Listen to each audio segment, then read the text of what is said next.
Hello everyone, जय Jagannath. Welcome to everyday psychology. कल के लेक्चर में हम देखे थे what is defence mechanism and कुछ कॉमन की डिफेंस मैकेनिज़्म के नाम पढ़े थे।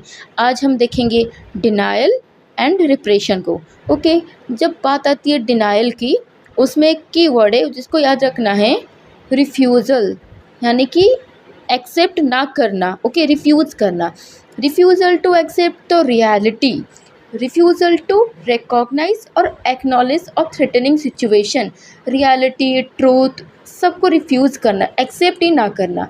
ठीक है, ओके। कोई थ्रेटनिंग सिचुएशन हुआ है, उसको भी एक्सेप्ट ना करना, नहीं सब नॉर्मल चल रहा है, कोई कुछ गड़बड़ी हुआ नहीं है। ओके, जैसे कि एग्जाम्पल की तरह देख लेते हैं हम।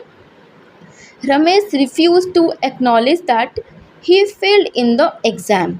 ओके, और second example, a patient diagnosed with a serious terminal illness refused the test result and behave as healthy and avoid treatment।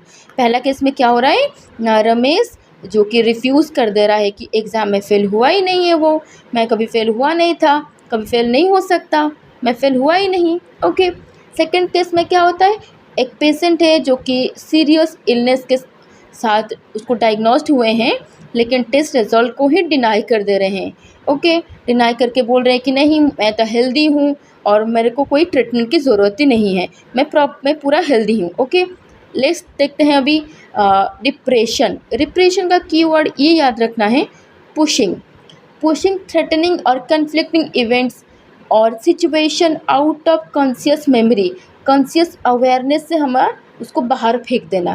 जैसे कि एग्जाम्पल की तरह, Regan who was sexually abuse as a child can not remember the abuse at all.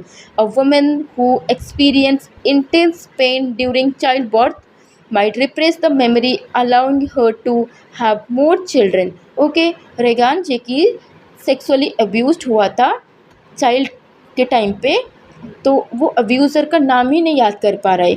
और दूसरा case में क्या हुआ ना, एक वमेन जो कि चाइल्ड बर्थ के टाइम पे इंटेंस पेन फील करते हैं, तो वो क्या करते हैं ना, उस पेन को रिप्रेस करके आगे बढ़ते हैं, दूसरे चाइल्ड का प्लानिंग करते हैं। ओके, तो ये दोनों का समरी देख सकते हैं। Thank you.